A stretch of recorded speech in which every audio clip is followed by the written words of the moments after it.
Today's journey starts in the great state of Wisconsin, where as a young man with a new family, I settled into the small town of Fredonia. With a burning passion for fishing, I found great information in the forums of lakelink.com, where eventually I stumbled onto a bow fishing forum which would forever change my life. After months of research, I invested in some gear to get my homemade cedar strip boat ready to chase carp on nearby random lake, and that first night's success unknowingly led me down a path that would eventually intersect with the Wisconsin tournament scene. Fast forward a couple of years, and that same little boat is sitting at a Petenwell Lake launch surrounded by giant aluminum john boats with pusher fans. And, as intimidated as I was, the captains of these boats welcomed me with open arms and showed me that competition and camaraderie can go hand in hand. After my first couple of tournaments, I decided that the Wisconsin Bowfishing Association, or the WBA as they called it, was something that I wanted to invest my time in. So I signed on to be the secretary-treasurer, where I served dutifully until my job forced me to leave both the state and the WBA behind. So with some reluctance, I made the trip back to Wisconsin for the WBA's 2022 annual meeting. But just like times before, I was greeted by friendly faces and strong handshakes as member after member rolled in. During the proceedings, I recognized the same level of commitment and the same attention to detail that I had left behind. They discussed their financial situation, as well as local and national issues facing bow fishing, including complaints and even etiquette on social media. They made commitments to tournaments and events that sustained relationships with local businesses and even assisted troubled youths. They awarded the successes of the teams that persevered during the 2021 tournament series, and they discussed ways to increase both participation and competition for the 2022 campaign. Like a well-oiled machine, they paved the way for success in the upcoming year in just a couple of hours, and even had the chance to enjoy some Opera House pizza during a brief intermission.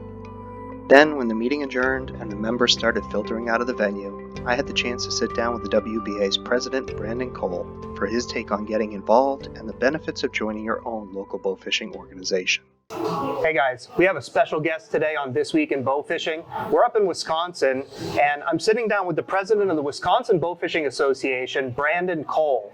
And Brandon has been the president for, I believe, 4 years now, and he's been doing a great job with the organization. We just had a few questions for Brandon. So, hey Brandon, how's it going? Good, how are you? Good, I'm really good. So, my first question is essentially, how long have you been bow fishing, and how did you get into the sport? I guess I've been bow fishing since I was probably, I'd say, around 10 or 12 years old, and kind of got me into the sport was my dad. He had an old longbow, and he owns a piece of property up on a lake with a cabin on it, and when the ice would go out, the fish would become trapped there, the carp or whatever, and he'd always take us to that spot, and we kind of escalated from there. We started by shooting carp that were trapped in open water holes in the winter to gradually started wading. Originally it was wading with spears and equipment that wasn't even meant for bow fishing, and that's kind of what got me into it. Yeah, cool. And those were all common carp? All common carp. All common carp at that point. Every once in a while we'd get something that he talked, my dad kind of knew what was what, it'd be a sucker or quillback, or we'd get one of them bluefish that they call buffalo, and we'd, I got an identical twin brother, and me and him would run around doing that all the time, and we hardly knew, we knew they were rough fish, but that's about it in the beginning, Yeah, that's great. So I'm intrigued to understand how you joined the WBA. How did you get involved with the Wisconsin Bowfishing Association? Okay, so it's kind of a weird story, but my dad, the property he owns is on an island on Petenwell Lake, and we used to stay there every weekend, and all of a sudden we noticed on certain weekends, all of a sudden there'd be all these crazy boats with lights. And that's kind of how it got started. All of a sudden it's like, what the heck are these guys out here with lights doing? So we tracked them down, we figured out what boat launch they were at in the morning, so we knew they stayed out all night long, because we thought they were honestly DNR in the beginning, but we heard them, we were outside, we could hear them talking, they're shooting carp. And that was my first introduction into the Wisconsin Bowfishing Association. Is we tracked them down to a boat launch, and there they were. And then ever since, it's been, Dad, can I you had a John boat at the time, and we rigged it up with lights, and it was all crude crud. It wasn't even meant for bow fishing. Most of it work lights and but you got to start somewhere. bows with no let off, and when we first started, we had AMS retrievers. Is actually what my dad ended up going and buying, and that's when we first got into actual equipment that was for bow fishing. Yeah, great. So, as far as the WBA is concerned, I imagine you have a lot of memories. So what are some of your best memories from the WBA, either tournament related or, helping to run the organization? I would say tournament wise, it was the first tournament that me and my partner, his name is Nate Bula, it was just basically we were a 2-man team and a little bit, I think at that time we had a 16-foot John boat.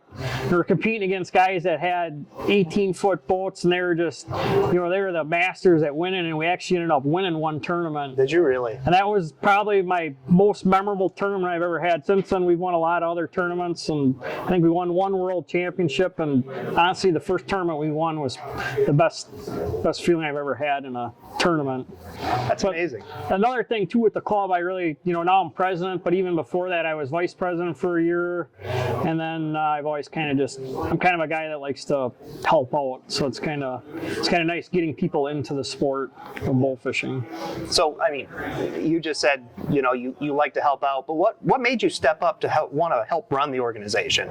Honestly, I kind of, as you start getting involved in helping out, you kind of want to see it go a certain direction, and at that time there was kind of a lot of arguing going on and a lot of kind of disconnect with everybody, and we ended up I decided, I'm gonna run for president. That's kind of an off the whim kind of thing, and just try to make everything a little more cohesive and smooth, and I feel like we've kind of done that. And then, honestly, the last guy was good too, but it was just kind of a lot of arguing and stuff, so I kind of that's kind of what got me into it.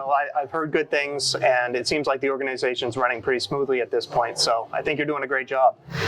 What do you see as one of the biggest challenges that the WBA currently faces?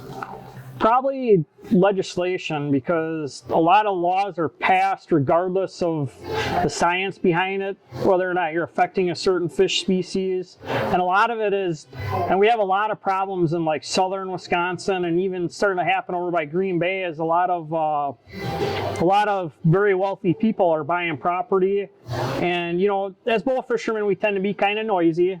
We're out there all night long a lot of times, and then you start throwing in the tournament aspect, and people are hustle bustle, and sometimes we do cause conflict that way. And a lot of wealthy people now are they're putting forth legislation that is starting to affect us. It's actually gotten to the point where a lot of our tournaments we've kind of moved away just to kind of avoid future legislation being passed. Like once we start having major problems in an area, we tend to kind of move away from that body of water just because it's not really cohesive to the sport, and it's definitely not beneficial to the sport. Yeah. How many members does the WBA currently have? My rough estimate is between 300 and 400 paid members, and that kind of varies year to year depending on. Our club's a very weather dependent club, because if you have, say you have 2 real bad tournaments, your membership's not due until you shoot a tournament. So if them are the only 2 tournaments they're going to shoot, you're probably not going to get that membership that year. So it's, it varies, but I'd say right around 300 to 400. And what are some of the benefits of being a member of the WBA?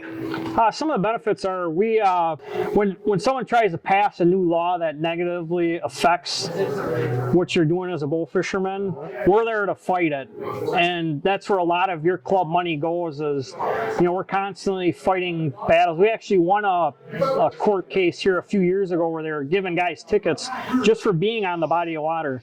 Even though it's not illegal, they were just, anytime there was a complaint, if you were a bull fisherman and they stopped you, you were getting a ticket. And we actually won that court case, and it was a relatively cheap court case. And actually the BAA, the national branch, they actually stepped up and helped do that. So there's a lot of benefits to becoming a member.